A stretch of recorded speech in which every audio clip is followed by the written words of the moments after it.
El monitor cardíaco dibujaba una línea verde que se negaba a bailar. Era la 8ª vez. El doctor Julian Croft observaba la pantalla con los brazos caídos a los costados. Los guantes de nitrilo, manchados de un rojo que ya no tenía prisa por secarse. Frente a él, sobre la camilla de la unidad de cuidados intensivos del Hospital Queen Elizabeth de Barbados, yacía el cuerpo de un joven de 30 años, que había llegado con la sonrisa de quien cree que el tiempo siempre está de su lado. Pero el tiempo, pensó el doctor, nunca le había hecho un favor a nadie. 7 veces lo habían devuelto a la vida. 7 veces el pecho de Mauro Menéndez se había elevado contra la gravedad. Sus párpados habían temblado como si despertara de una pesadilla.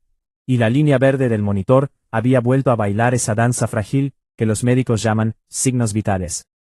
7 veces el equipo de emergencias había ganado una batalla que, en el fondo, ya sabían perdida. Y 7 veces la muerte había regresado a reclamar lo suyo. Paciente como un acreedor que sabe que tarde o temprano cobrará la deuda. En la madrugada del 16 de julio de 2026, el corazón de Mauro Menéndez, el hijo mayor de la actriz cubana Aylin Mujica, se negó a latir por 8ª vez. El Dr. Croft no era un hombre dado a las emociones. Había visto cuerpos suficientes en sus 30 años de carrera para saber que la muerte, como el mar Caribe que bañaba las costas de Barbados, no preguntaba permisos ni ofrecía explicaciones. Pero aquella noche, mientras el silencio de la sala de autopsias se cerraba a su alrededor, como una trampa, algo en el rostro del joven DJ lo detuvo. Mauro parecía estar sonriendo.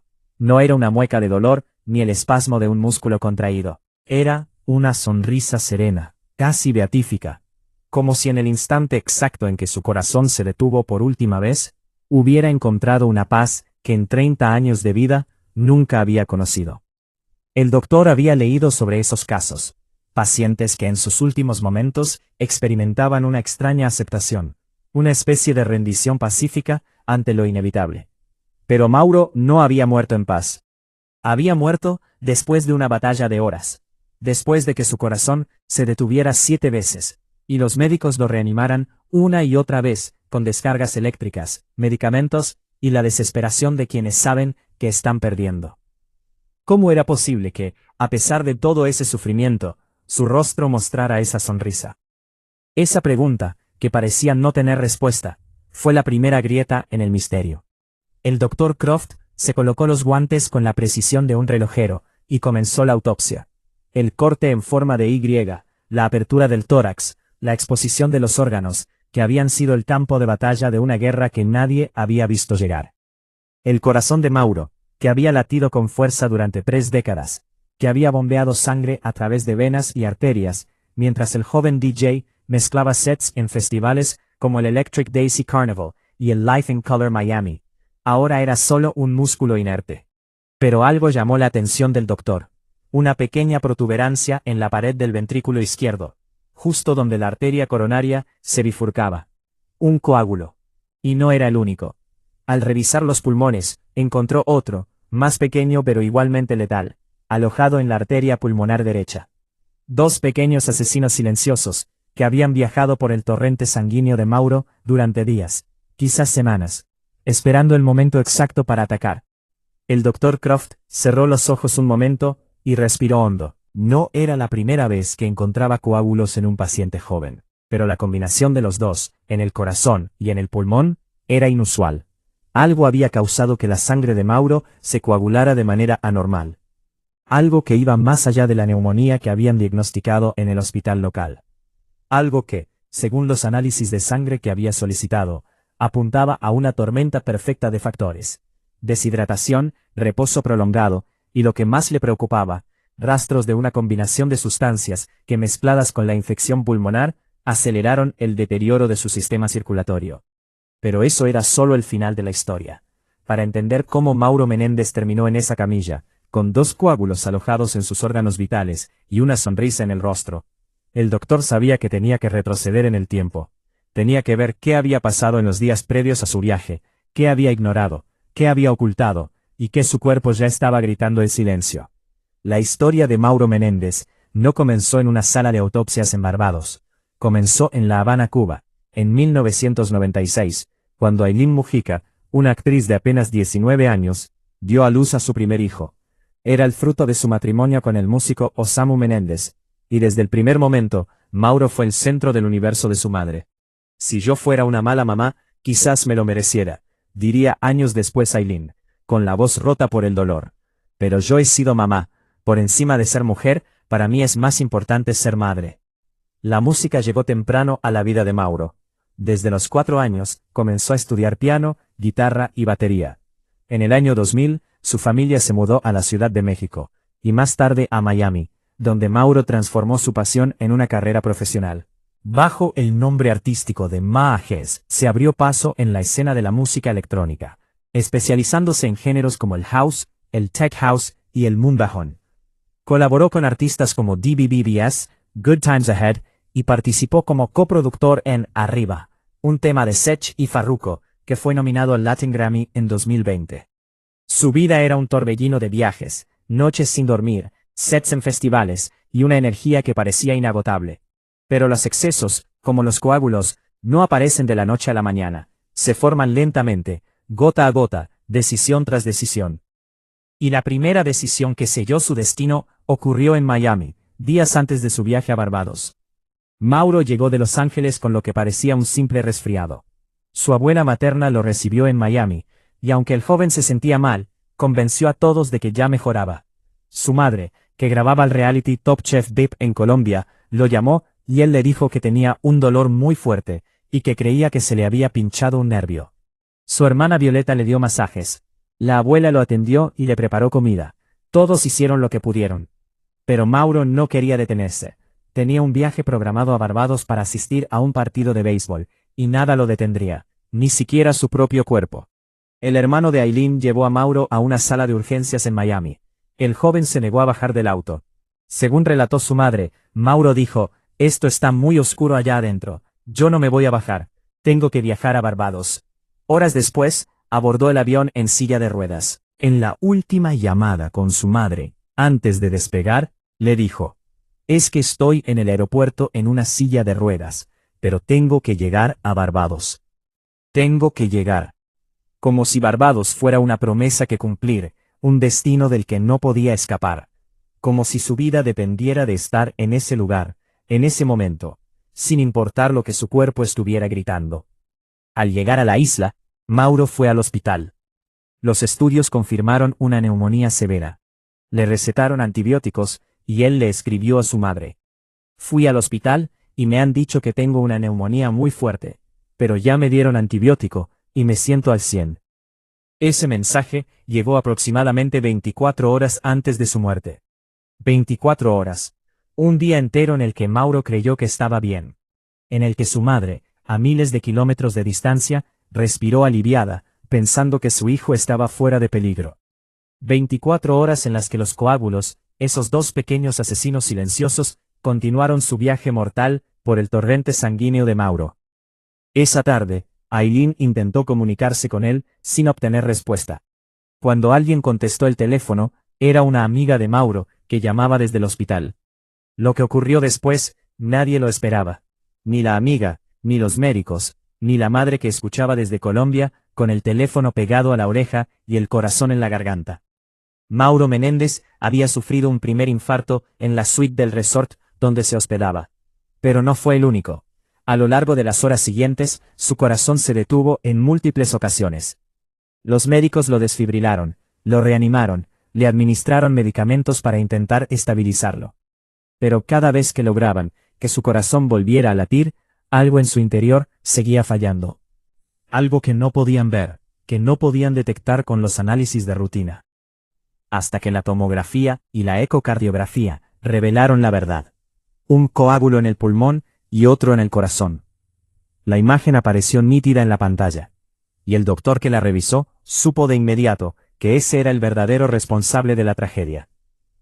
No la neumonía, no el viaje en avión, no el cansancio acumulado.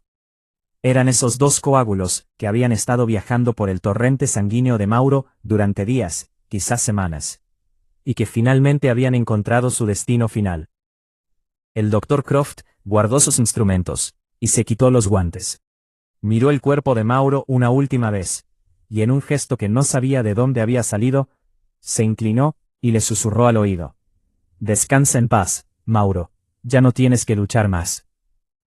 Pero el doctor sabía que su trabajo no había terminado. Todavía tenía que redactar el informe, hablar con la familia, y lo más importante, enfrentar las preguntas que inevitablemente surgirían. Porque la muerte de Mauro Menéndez, con todos sus misterios y contradicciones, no era un caso cerrado.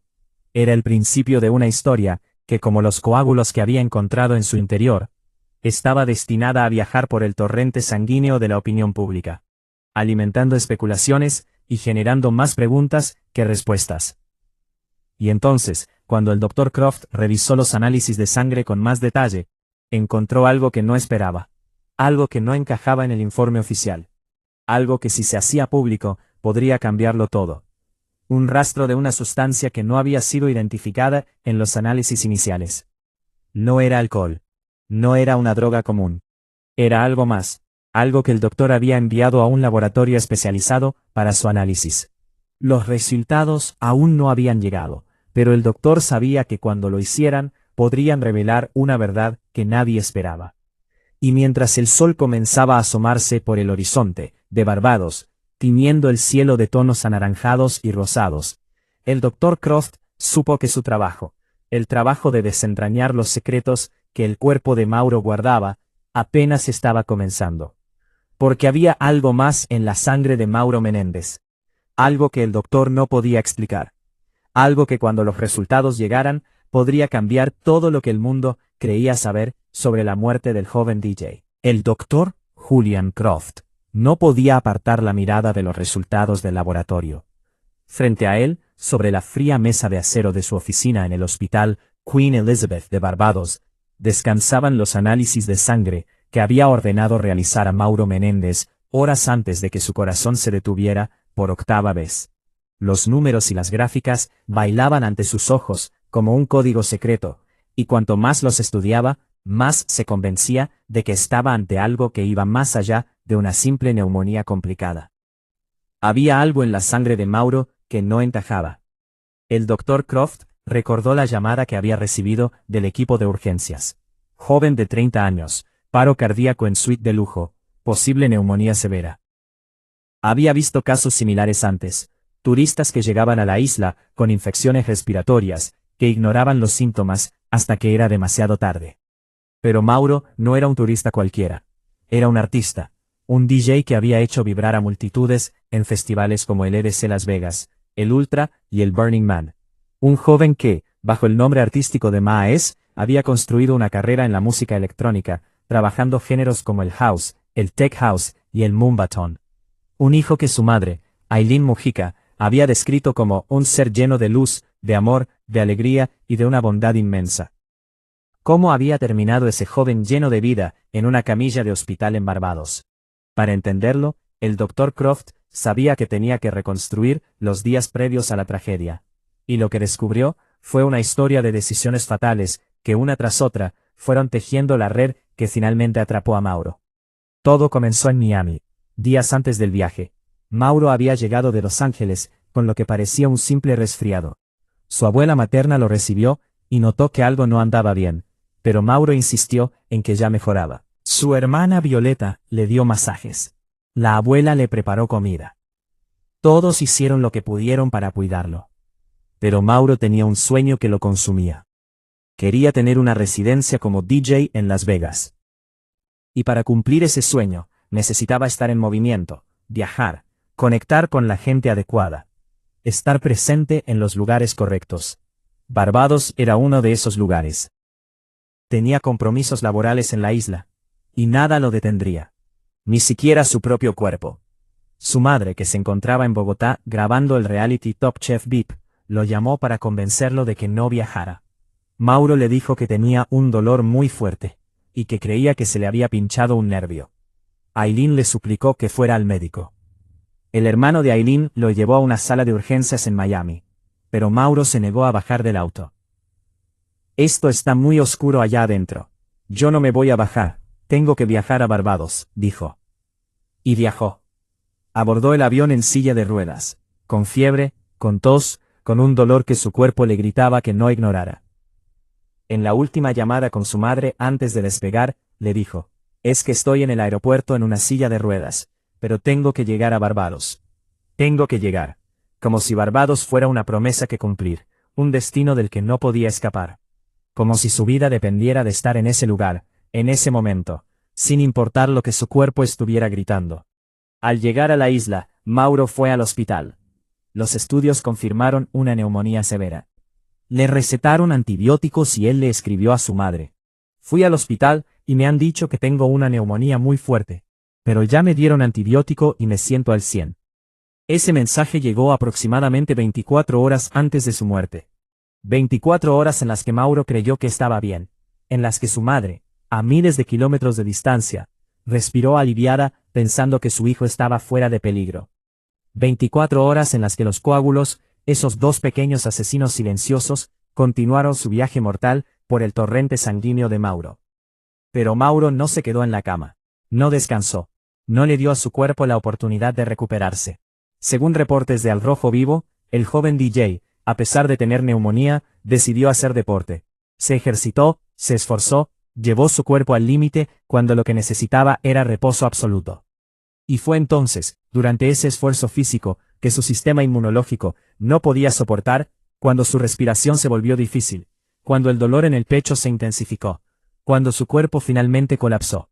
Lo trasladaron de urgencia al hospital. Los médicos lo intubaron. Y entonces, en la sala de emergencias, ocurrió lo que nadie esperaba. El corazón de Mauro se detuvo. Lo reanimaron. Volvió a latir. Y se detuvo de nuevo. Y otra vez. Y otra vez. 7 veces en total.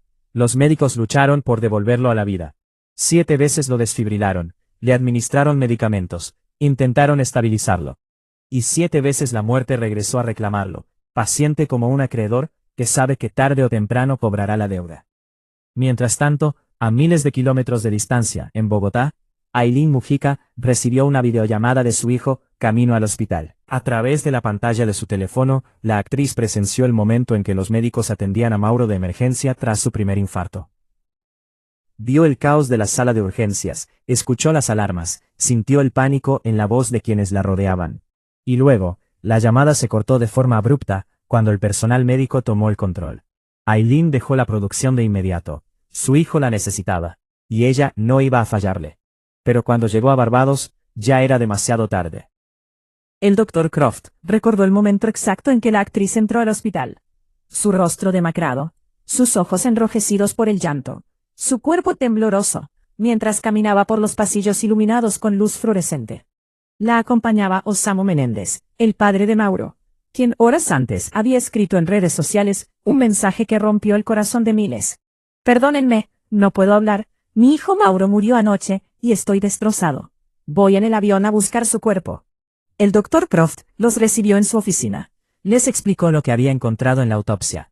Los 2 coágulos, uno en el pulmón y otro en el corazón. Les habló de la tormenta perfecta de factores que había llevado a su hijo a la muerte.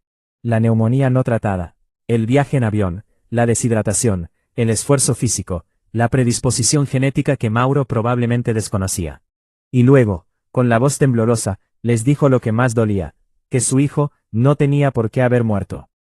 Si se hubiera quedado en casa, si hubiera escuchado a su madre, si hubiera descansado, si hubiera ido al médico cuando los síntomas comenzaron, si hubiera cancelado el viaje, cualquiera de esas decisiones, cualquiera de esos sí, podría haber cambiado el final de la historia.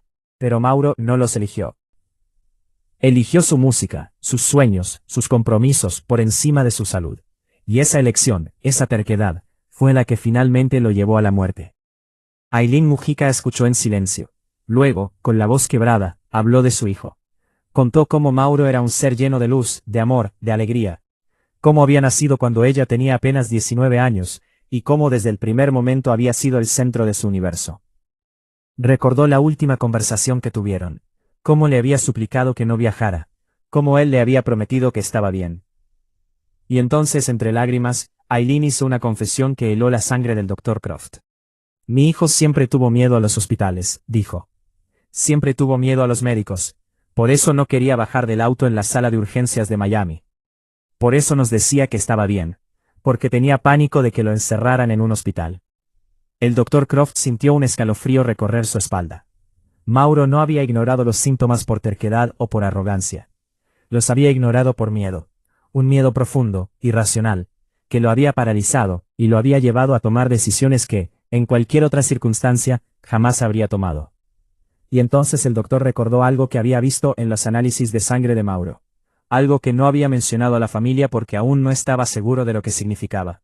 Algo que ahora, con esta nueva información, comenzaba a tomar sentido.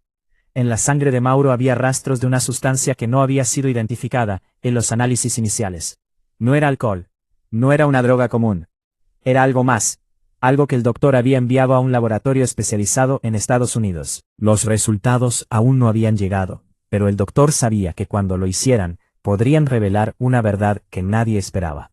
Una verdad que quizás explicaría por qué Mauro, a pesar de tener miedo a los hospitales, había consumido algo que lo llevó a necesitar uno.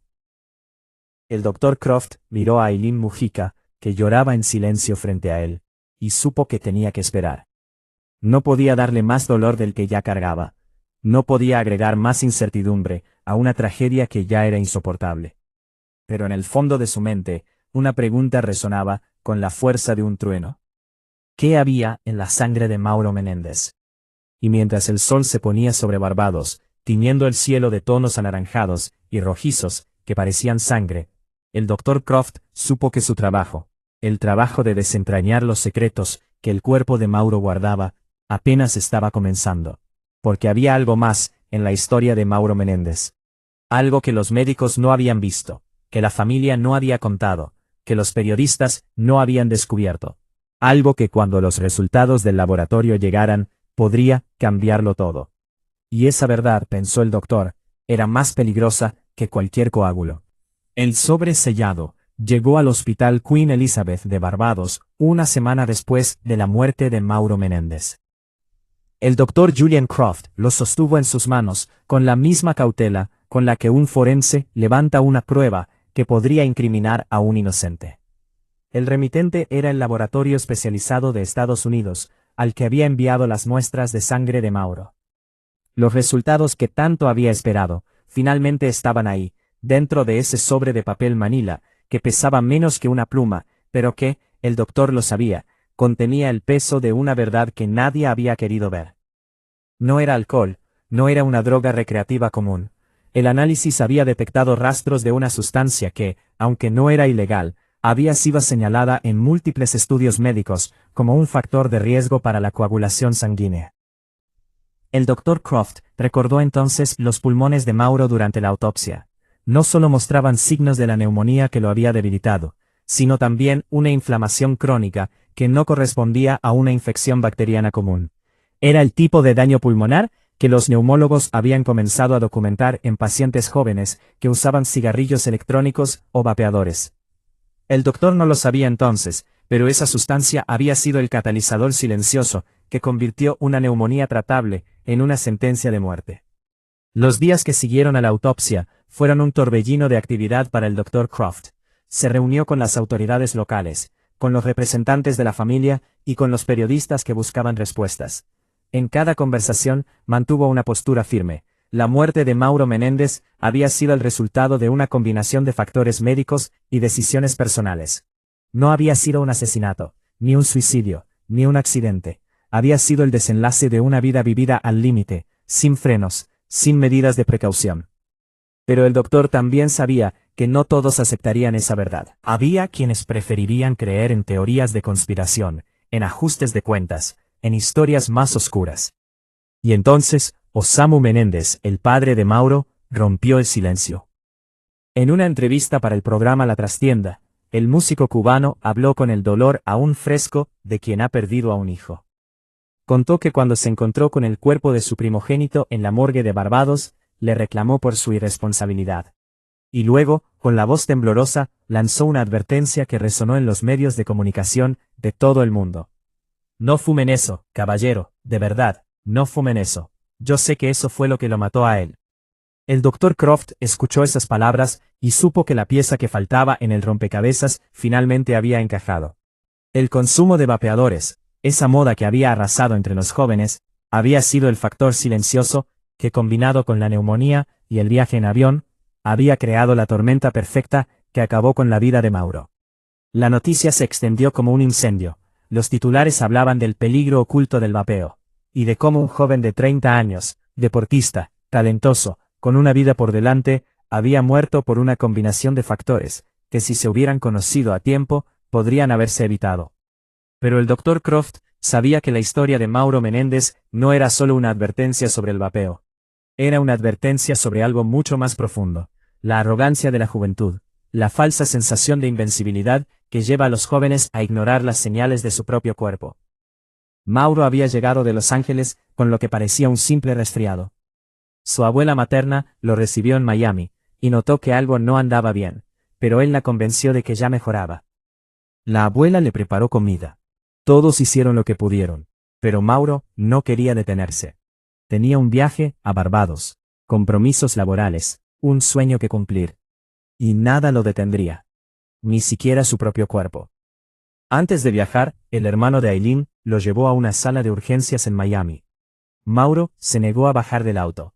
Esto está muy oscuro allá adentro. Yo no me voy a bajar, tengo que viajar a Barbados, dijo. Horas después, abordó el avión en silla de ruedas. En la última llamada con su madre, antes de despegar, le dijo: es que estoy en el aeropuerto, en una silla de ruedas. Pero tengo que llegar a Barbados. Tengo que llegar. Como si Barbados fuera una promesa que cumplir. Un destino del que no podía escapar. Como si su vida dependiera de estar en ese lugar, en ese momento, sin importar lo que su cuerpo estuviera gritando. Al llegar a la isla, Mauro fue al hospital. Los estudios confirmaron una neumonía severa. Le recetaron antibióticos y él le escribió a su madre: fui al hospital, y me han dicho que tengo una neumonía muy fuerte, pero ya me dieron antibiótico, y me siento al 100. Ese mensaje llegó aproximadamente 24 horas antes de su muerte. 24 horas en las que Mauro creyó que estaba bien. 24 horas en las que los coágulos, esos dos pequeños asesinos silenciosos, continuaron su viaje mortal, por el torrente sanguíneo. Esa tarde, Aileen intentó comunicarse con él, sin obtener respuesta. Cuando alguien contestó el teléfono, era una amiga de Mauro que llamaba desde el hospital. Lo que ocurrió después, nadie lo esperaba. Mauro comenzó a convulsionar mientras jugaba fútbol. Su respiración se volvió difícil. El dolor en el pecho se intensificó. Su cuerpo finalmente colapsó. Lo trasladaron de urgencia al hospital. Los médicos lo intubaron. Y entonces, en la sala de emergencias, el corazón de Mauro se detuvo por primera vez. Lo reanimaron, volvió a latir, y se detuvo de nuevo. 7 veces en total, los médicos lucharon por devolverlo a la vida. 7 veces lo desfibrilaron, le administraron medicamentos, intentaron estabilizarlo, y 7 veces la muerte regresó a reclamarlo.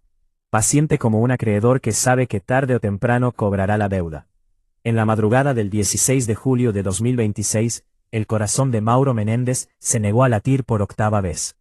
Aileen Mujica, que se encontraba en Bogotá, grabando el reality Top Chef VIP, recibió la noticia y dejó la producción de inmediato. Viajó a Barbados para reconocer el cuerpo de su hijo.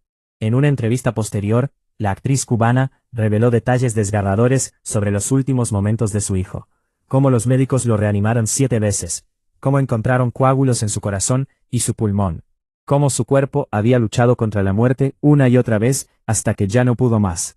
Si yo fuera una mala mamá, quizás me lo mereciera, dijo Aileen, con la voz rota por el dolor. Pero Aileen no era una mala madre. Había hecho todo lo que estaba a su alcance para salvar a su hijo. Le había suplicado que no viajara. Le había pedido que descansara. Mauro no la escuchó. Y ahora, el Dr. Croft sostenía en sus manos los resultados del laboratorio, que confirmaban lo que todos sospechaban. El vapeo había sido el factor silencioso, que combinado con la neumonía y el viaje en avión, había creado la tormenta perfecta que acabó con la vida de Mauro. El doctor guardó el expediente de Mauro Menéndez en el archivo de casos cerrados. Pero su mente no podía cerrar ese capítulo. Durante días, semanas, las imágenes de la autopsia regresaban a él en los momentos más inesperados. Veía el rostro de Mauro, su sonrisa serena, la forma en que su cuerpo había guardado secretos que nadie había querido ver. Y se preguntaba una y otra vez si había algo más que pudiera haber hecho, si había alguna señal que hubiera pasado por alto. Pero sabía que no podía cambiar el pasado. Lo único que podía hacer era contar la verdad completa, la verdad que Mauro, en su terquedad y su miedo, había ignorado hasta el final. Porque Mauro Menéndez no era solo un DJ famoso, era un hijo, un hermano, un amigo. Había nacido en La Habana, en 1993, y había comenzado a estudiar piano, guitarra y batería desde los 4 años. En el año 2000, su familia se mudó a la Ciudad de México. Más tarde, se estableció en Estados Unidos, y desarrolló su carrera entre Miami y Los Ángeles. Bajo el nombre artístico de Maajes, entró en la escena de la música electrónica en 2014, y se vinculó con el Global Bass y el Moombahton. Su primer remix oficial, The Jump Around, The House of Pain, entró en los primeros 20 puestos de Beatport. Participó como coproductor en Arriba, tema de Sech y Farruko, nominado al Latin Grammy en 2020. Pero también era un joven que, como tantos otros, había caído en la trampa de los cigarrillos electrónicos, convencido de que eran inofensivos. Un joven que había ignorado los síntomas de su cuerpo porque tenía miedo a los hospitales. Un joven que había preferido cumplir sus sueños antes que cuidar su salud. Y esa decisión, esa terquedad, fue la que finalmente los llevó a la muerte. El Dr. Croft cerró el expediente por última vez y lo guardó en el archivo. Había cumplido con su deber. Había desentrañado los secretos que el cuerpo de Mauro guardaba. Había contado la verdad, aunque doliera. Ahora solo le quedaba esperar que esa verdad hiciera alguna diferencia en el mundo. Que la muerte de Mauro Menéndez no fuera en vano, que sirviera para advertir a otros jóvenes sobre los peligros de ignorar las señales de su cuerpo. Que de alguna manera, su legado ayudara a salvar vidas. Y mientras el sol se ponía sobre Barbados, tiñendo el cielo, de tonos anaranjados y rojizos, que parecían sangre, el Dr. Croft supo que esa era la única forma de honrar la memoria de Mauro, aprendiendo de sus errores, para que otros no cometieran los mismos. Porque la vida, como la música que Mauro amaba, es frágil y efímera, y a veces, una sola decisión puede cambiarlo todo. Ahora, querido oyente, después de haber recorrido juntos todos estos detalles, después de haber escuchado el testimonio del doctor que atendió a Mauro Menéndez en sus últimas horas, la pregunta que nos queda es, ¿qué opinas tú? ¿Crees que Mauro fue víctima de sus propias decisiones, o crees que había algo más detrás de su muerte? ¿Crees que el vapeo fue realmente el factor decisivo, o hubo otros elementos que los medios no han revelado? Déjanos tu comentario, tu teoría, tu reflexión. Queremos saber qué piensas. Si este contenido te ha parecido interesante, si has llegado hasta aquí con nosotros, te invito a darle like a este video, a compartirlo con aquellos que también necesiten conocer esta historia, y a suscribirte a nuestro canal, para no perderte las próximas entregas de esta investigación. Porque juntos, queridos oyentes, podemos seguir desentrañando los misterios que el mundo del espectáculo intenta ocultar. Hasta la próxima. Y recuerda, la verdad siempre está ahí esperando a ser descubierta, incluso cuando duele.